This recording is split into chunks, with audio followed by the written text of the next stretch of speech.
नमस्कार, मैं शंभू कुमार सिंह और आप देख रहे हैं सल दस्तक। आप कल्पना कीजिए कि अभी जो हो रहा है उसका क्या असर होगा इस देश पर। अभी सोशल मीडिया में देख रहा था किस तरह से अर्नब गोस्वामी ने सोनिया गांधी के बारे में कहा है और सोशल मीडिया पर ट्रेंड कर रहा है। सोचिए कि सोनिया गांधी पर जो कहा गया है, उनकी कई राज्यों में सरकार है, उनके साथ सवर्ण समर्थक भी है, वो उसको मैनेज भी कर लेंगे और बहुजन समाज के लोग तो उनके साथ खड़े ही हैं। लेकिन आप कल्पना कीजिए कि बाबा साहब को कितना झेलना पड़ा था, फूले को कितना झेलना पड़ा था। यही कांग्रेस थी, बाबा साहब को कितना झेलना पड़ा। यही कांग्रेस के दौर में मीडिया ने लालू यादव, मायावती, जो बहुजन नेता होते हैं, मान्यवर कांसी राम साहब, उनको किस तरह से जलील किया होगा, उनको किस तरह से सड़कों पर घटा गिराया होगा। आप कल्पना कीजिए, यही अर्नब गोस्वामी हैं, वो भी कांग्रेस के खिलाफ इस तरह से नहीं बोलते थे जब कांग्रेस की सरकार थी।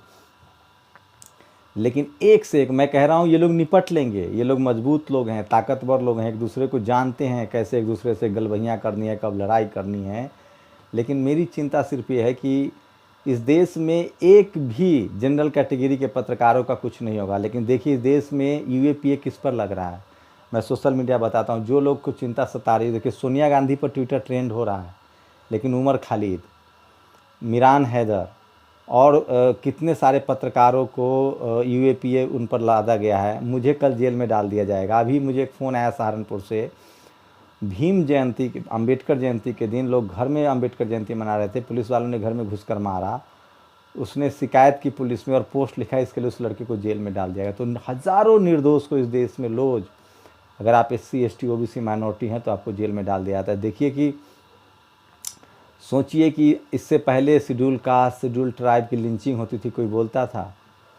आज जब हिंदू की लिंचिंग, हिंदुओं ने ब्राह्मणों की लिंचिंग कर दी है, तो किस तरह का गुस्सा। और ये गुस्सा होना चाहिए लिंचिंग के खिलाफ। मुझे लगता है कि इसके लिए नेता दोषी हैं, जो विपक्ष दोषी हैं, चाहे वो सपा हो, बसपा हो, RJD हो, कांग्रेस हो, TMC हो, DMK हो। ये लोग बीजेपी की तरह आवाज़ नहीं उठा पाते हैं। क्यों नहीं उठाते हैं? आप डरते हैं क्या? और मैं बहुजन समाज के लोगों से अपील कर रहा हूँ कि अब भी आप समझिए कि इस मीडिया में कांग्रेस बीजेपी के लिए जगह है, लेकिन आपके नेताओं के लिए जगह नहीं। इसलिए मैं बार बार कहता हूँ कि लालू यादव हो या मायावती हो या कर्पूरी ठाकुर या बाबा साहब हो या मान्यवर साहब हो या ललई सिंह यादव हो या पेरियार हो या ज्योतिबा फूले हों, चाहे आपको बता दें कि बिहार के लेनिन जगदेव बाबू हों, चाहे DMK हो, चाहे स्टालिन हो, चाहे राजा हो, चाहे बीजेपी के बंडारू दत्ता लक्ष्मण हो, चाहे शरद पवार हो, शरद यादव हो, चाहे बंसी लाल हो, चाहे चौधरी चरण सिंह हो, चाहे देवी लाल हो, अभी दुष्यंत जो अभी जिनके अभी सरकार भी जो इन किस तरह से, चाहे वो किसान नेता हो, जाट हो, गुर्जर हो, जाट आंदोलन करते हैं तो उनको रेपिस्ट कह के 30 लोग की हत्या हो जाती है, कोई नहीं बोलने वाला। गुर्जर आंदोलन करते हैं, उनको गोली मार दी जाती है। सरकार किसकी होती है देखिएगा। SC ST की तो बात ही छोड़ दीजिए, आप SC ST एक्ट के लिए आंदोलन करते हैं, आरक्षण के लिए आंदोलन करते हैं। हम कल मुझे जेल में डाल दिया जाए, कोई मेरे पीछे नहीं बोलने आएगा, क्योंकि मेरी चर्चा ही नहीं होगी। तो प्रशांत कनौजिया को हम लोगों ने कैसे कैसे बचाया, बहुजन एकता काम आई, सुप्रीम कोर्ट तक गए, मुस्लिम भाइयों ने साथ दिया। आप सोचिए, अर्नब गोस्वामी का कुछ नहीं होगा, उनको बीजेपी बचा लेगी। जो कांग्रेस के पक्ष में, उसका भी कुछ नहीं होगा। लेकिन आप कल्पना कीजिए, जब मीडिया सोनिया गांधी का पर इस तरह का आरोप लगा सकती है, इस तरह की भाषा का इस्तेमाल कर सकती है, तो सोचिए कि मान्यवर साहब, बाबा साहब, मायावती, बहन कुमारी मायावती जी, मैं इसीलिए कभी बहुजन नेता की आलोचना नहीं करता हूँ। मैं जानता हूँ कि भले लाख हमको उनसे आपस में शिकायत है, लेकिन जब मीडिया उनके खिलाफ बोलता है तो मुझे लगता है कि वो आदमी सही होगा। क्या क्या झेलना पड़ता होगा बहुजन नेताओं को, जो अपने समाज की बात करता है, खासकर उनको जो अपने समाज की बात करता है, अपने हित की बात करता है। कर्पूरी ठाकुर जब आरक्षण लागू करते हैं, लालू यादव जब चरवाहा स्कूल खोलते हैं, जब बहुजन समाज को जगाते हैं, क्या क्या दर्द, क्या क्या तकलीफ़ें नहीं झेली हैं इन लोगों ने। मीडिया ने क्या क्या नहीं इनको कहा है। अखिलेश यादव के लिए क्या क्या नहीं है, हेमंत सोरेन के लिए क्या क्या नहीं, भूपेश, कांग्रेस में ही, बीजेपी में ही अगर कोई नेता बहुजन समाज का हो तो भी उसके लिए इस तरह का शब्द इस्तेमाल किया जाता है। तो ये मीडिया का कैरेक्टर है। इसलिए मैं कह रहा हूँ कि बहुजन समाज के लोग, SC ST OBC माइनॉरिटी के लोग, संविधान के प्रति भी इनके मन में इतनी ही नफरत है, जाति को लेकर भी इनके मन में इतनी ही नफरत है, विचारधारा को लेकर भी इनकी मत। लेकिन इस देश में विक्टिम जो है वो SC ST OBC और माइनॉरिटी के लोग हैं, और उन्हीं को लगातार सिख समुदाय को नरसंहार हुआ, आए दिन मुसलमानों का नरसंहार होता है, आए दिन दलितों का नरसंहार होता है, आए दिन पिछड़ों का।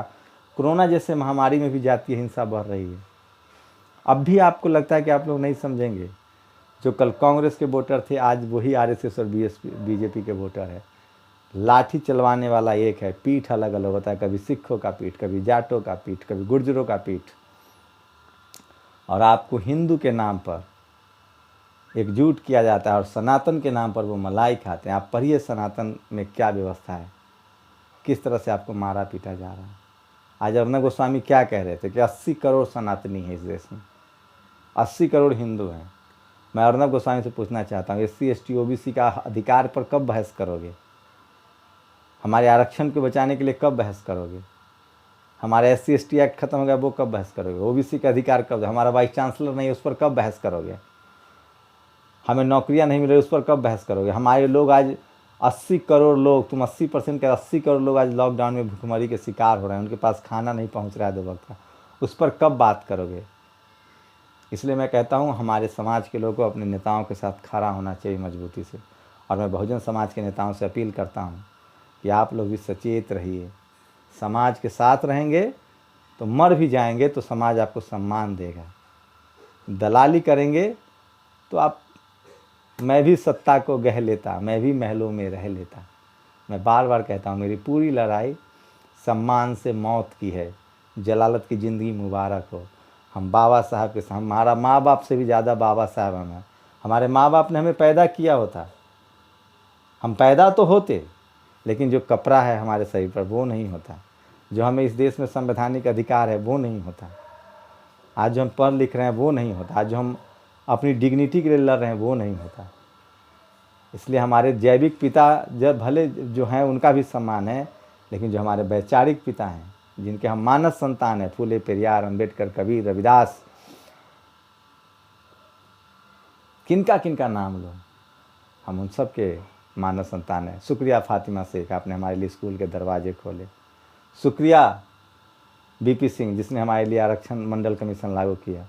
शुक्रिया अर्जुन सिंह, जिन्होंने हमारे लिए आरक्षण देकर हमें कॉलेज के दरवाजे खोले हैं।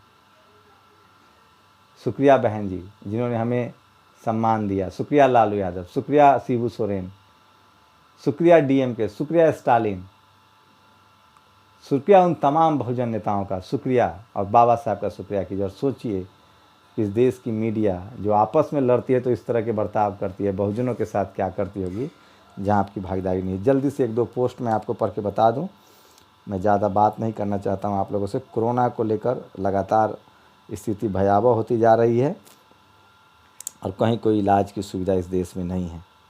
इसलिए मैं कहता हूं कि बहुजन समाज को बहुत सरोकार से बात करनी पड़ेगी, रहना पड़ेगा। और हम लोग तो कहीं एग्जिस्ट ही नहीं करते हैं। संतोष ठाकुर की मौत को लेकर उनके भी उच्च स्तरीय जाँच की मांग हुई है। और जैसे ही लॉकडाउन ख़त्म होगा, भीम आर्मी बिहार में मुख्यमंत्री का घेराव करेगी। जिला प्रभारी भीम आर्मी बेगूसराय ने संवाददाताओं को जानकारी दी है। और आलोक कुमार अग्रवाल, पूर्व मेयर निगम बेगूसराय। तो भीम आर्मी जो है वो आंदोलन के मूड में है और वो इस पर आंदोलन चलाएगी। और मसरत जहरा पत्रकार, परजीदा आशिक पत्रकार, गौहर गिलानी पत्रकार, मिरान हैदर जामिया के विद्यार्थी, सफूरा जरगढ़ जामिया के विद्यार्थी, उमर खालिद छात्र नेता JNU, जिनको गिरफ्तार किया गया है UAPA के तहत। और आगरा के हॉस्पिटल में तो शिवराज मंत्रिमंडल में पिछड़ा वर्ग को मंत्रालय नहीं, OBC महेंद्र लोधी ने ये पोस्ट किया है। शिवराज मंत्रिमंडल पिछड़ा वर्ग मंत्रालय ही नहीं बना। 28 अप्रैल को 27% OBC आरक्षण पर हाईकोर्ट में सुनवाई होनी है। एक भी BJP कांग्रेस के नेता में दम नहीं इस बात को रखने की। सोचिए, सब वैसे ही हैं। तो ये कुछ फेसबुक अपडेट बता रहा था। और आप लोग जिस तरह से अर्णब गोस्वामी ने किया है, शर्मनाक है, निंदनीय। और मैं बार बार कहता हूँ कि इस देश का जो मेन स्ट्रीम मीडिया उस पर बिल्कुल भरोसा मत कीजिए। इस देश में जो डेमोक्रेसी है, संविधान है, उसके खिलाफ है इस देश की। मैंने टेलीविज़न में काम किया है। जब तक वहाँ डाइवर्सिटी नहीं होगी, जहाँ तक वहाँ संविधान के लिए इम्प्लीमेंटेशन नहीं होगा, जब तक SC ST OBC माइनॉरिटी महिलाओं की भागीदारी नहीं बढ़ेगी, मीडिया का एक चरित्र हमेशा बना रहेगा। इसलिए मैं कहता हूँ कि आप सोनिया गांधी की चिंता मत कीजिए, अर्णब गोस्वामी की चिंता मत कीजिए, आप बहुजन पत्रकारों की चिंता कीजिए जो सोशल मीडिया पर हैं, जो सोशल मीडिया पर लिख रहे हैं, पढ़ रहे हैं, उनको कब जेल भेज दिया जाएगा आप वो भी नहीं जानते हैं। समाज के साथ खड़े हुए तभी समाज मजबूत होगा। हम लोग कभी भी किसी भी तरह का द्वेषता चाहे जाति के आधारित या मज़हब के आधारित नहीं फैलाते। हम सिर्फ और सिर्फ संवैधानिक दायरे में रहकर अपनी बात कहते हैं। शुक्रिया।